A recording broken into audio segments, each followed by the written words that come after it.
Dans cette capsule, je vais vous parler du problème épineux qu'est le vouvoiement en espagnol. Prenons un personnage célèbre, un roi d'Espagne, Charles II. Oula, ouais non, pas lui, non, trop moche lui. Non, on va partir du cas français. Je dis du cas français, pas espagnol.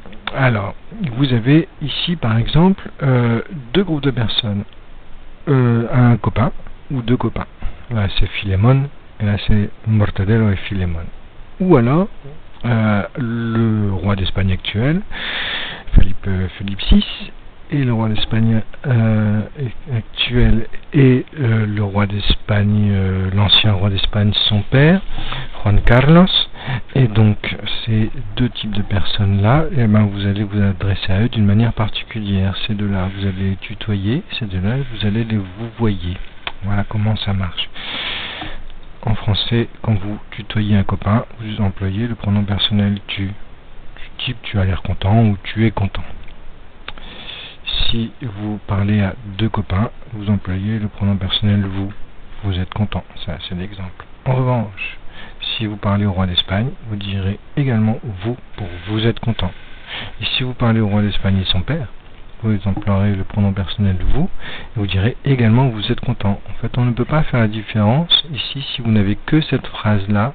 On ne peut pas faire la différence entre un tutoiement de deux personnes, un vouvoiement d'une personne, un vouvoiement de deux personnes. En espagnol, c'est le contexte. En français, le contexte, il nous dira ce qu'on fait exactement. En espagnol, ça n'est pas comme ça. En espagnol, vous retrouvez la même chose, des familiers ou des non-familiers. Un copain, deux copains, le roi d'Espagne et son père.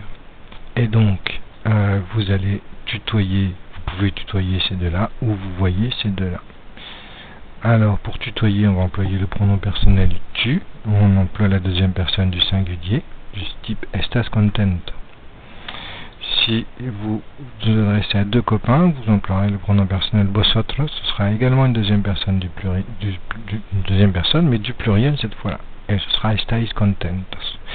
Notez que vous n'avez pas besoin d'utiliser vosotros ni tu, puisque la terminaison est suffisamment pertinente pour qu'on sache de qui on parle, si c'est du tutoiement ou du vouvoiement, enfin le tutoiement de deux personnes. Si vous vous adressez au roi d'Espagne, ce sera pas comme en français, ça. Ce que vous allez employer, c'est usted. C'est un autre pronom personnel sujet. Usted est un pronom personnel sujet.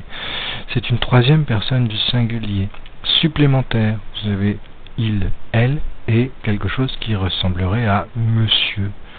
Voilà. C'est parce que usted, c'est la contraction de vuestra merced, qui veut dire votre altesse, votre honneur. En fait, on a un pronom personnel supplémentaire en espagnol qui est une troisième personne du singulier. Et là, vous serez obligé d'utiliser usted. Vous serez obligé de dire usted está contento.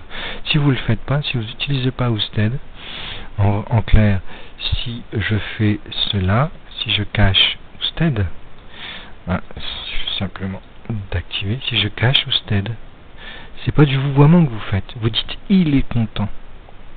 Pour que vous obteniez vraiment du vouvoiement, il faut que vous utilisiez le pronom personnel usted, sinon ça ne marche pas. C'est la même chose pour deux personnes que vous devez vouvoyer, le roi d'Espagne et son père. Donc vous utiliserez ustedes, c'est une troisième personne du pluriel. Vous voyez, vous avez deuxième personne singulier, deuxième personne du pluriel, troisième personne du singulier, la troisième personne du pluriel. Vous utiliserez usted, vous direz ustedes están contentos, parce que on conjugue, bien sûr, c'est une troisième personne. Vous conjuguez la bonne personne, là vous avez une troisième personne du pluriel, là une troisième personne du singulier.